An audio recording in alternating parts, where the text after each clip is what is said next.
Vesela miesa, vesels gars. Šis pārnotais teiciens šodien kā nekad ir aktuāls Latvijai. Nikotīns, alkohols, narkotikas, 90. frāze miršu jauns diemžēl atgriezas 2000. Latvijā. Tie, kas nesmēķē, nedzer un nelieto, lai arī cik tas nebūtu paradoxāli un bēdīgi, ir acīm redzama mazākuma. Lūk, Aleksandrs nodarbojas ar sporta dejām. No tā viņš gūst baudu, kuru nespēja aizstāt nekādas narkotiskas vielas. Я выбрал свой путь. Мне кажется, то, что мне это подходит. От своего танца я получаю некий такой же кайф. Я считаю, что это гораздо лучше. Aleksandrs uzskata, ka problēmas ar jauniešu atkarību no alkohola un narkotikām rodas no tā, ka viņi nemāk sevi nodarbināt. Потому что у них нет никакого хобби, они ничем не занимаются, у них нет никаких увлечений, и они просто шатаются по улицам и ищут что-то для себя, чтобы приукрасить свою жизнь, якобы. Cīņa par mūsu jauniešu veselību prasa lielu spēkus, ko tikai maksāja karš ar tā saucamajām legālajām narkotikām, cik spēka, līdzekļu un laika tas aizņēma. Bet tā ir tikai aizberga virsotnē. Lai atgrieztu jauniešus pie veselīgā dzīvesveida, ir nepieciešams plānveida darbs. Piemēram, Laurai Gucanei nav pat gadiņa, bet viņa jau zina ceļu uz sporta zāli. Воспитание – это процесс передачи собственного опыта. Все-таки мы выращиваем детей в взаимопонимании, в любви, в занятиях спорта. То есть даже вот такая маленькая находится с нами в тренажерный зал, просто потому что мы там проводим очень много времени, гуляем в свободное время, то есть живем таким образом жизни и передаем это своим детям. Bet vai tikai vecākiem ir jārūpējas par savu bērnu veselību? Kāda ir valsts loma mūsu jauniešu audzināšanā? Когда я маленький был, были спортивные клубы, занятия борьбой, чем угодно, бесплатно. Сейчас родители просят за все деньги. Все мы знаем, что сейчас далеко не самые сладкие времена. Да? Может быть, если государство как-то поддержит спорт, именно общественные тренировки молодежные, да, хотя бы просто, чтобы дети могли заниматься не задорого, за минимальную плату, я думаю, это изменит ситуацию в стране, именно в спортивной сфере.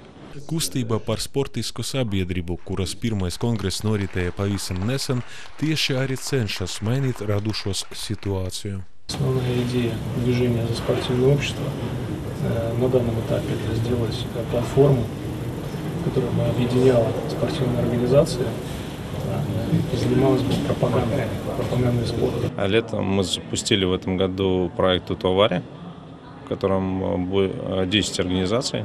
За лето, за 90 дней мы провели более чем 1000 мероприятий по всей Латвии. Мы также будем продолжать увеличивать количество мероприятий, улучшать их качество и привлекать все больше и больше молодежи. Daudzās valstīs ir tautā sports. Ja?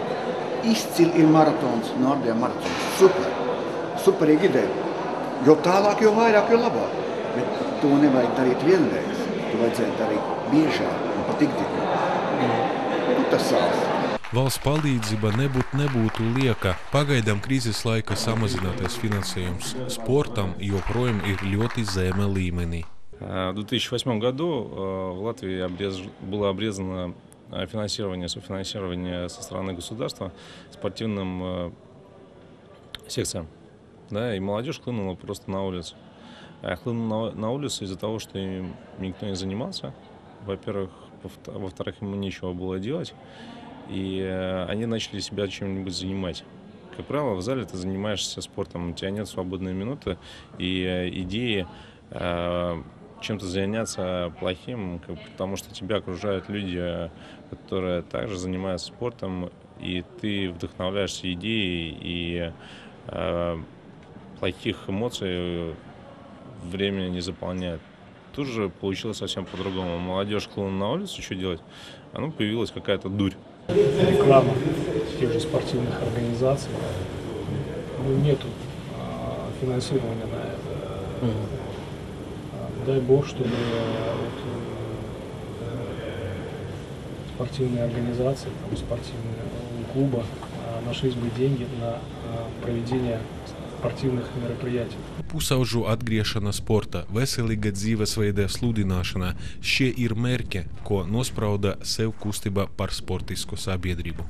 Tas ir ļoti svarīgi, īpaši jaunajiem cilvēkiem, bērniem, vecākiem, kuriem ir bērni, jo šodienas sabiedrībā piedāvā bērniem ļoti daudzas alternatīvas. Tas izskanēja arī kongresā. Tādas kā narkotikas, kā alkohols, kā datorspēles, kā azartspēles, kā daudzas citas lietas neuzskaitīšu. Un sports tā ir alternatīva, jo cilvēks vienlaicīgi nevar būt divās vietās, viņš vienlaicīgi nevar darīt divas darbības. Un ja viņš ir aizņemts sportā, ja viņš ir motivēts,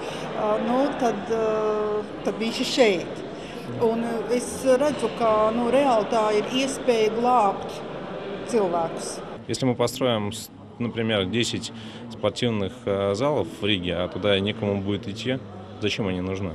Изначально надо привлекать молодежь к спорту, привлекать к здоровому образу жизни, к здоровой морали. Вот этим мы занимаемся тренера, занимаются родители, и будем это продолжать делать.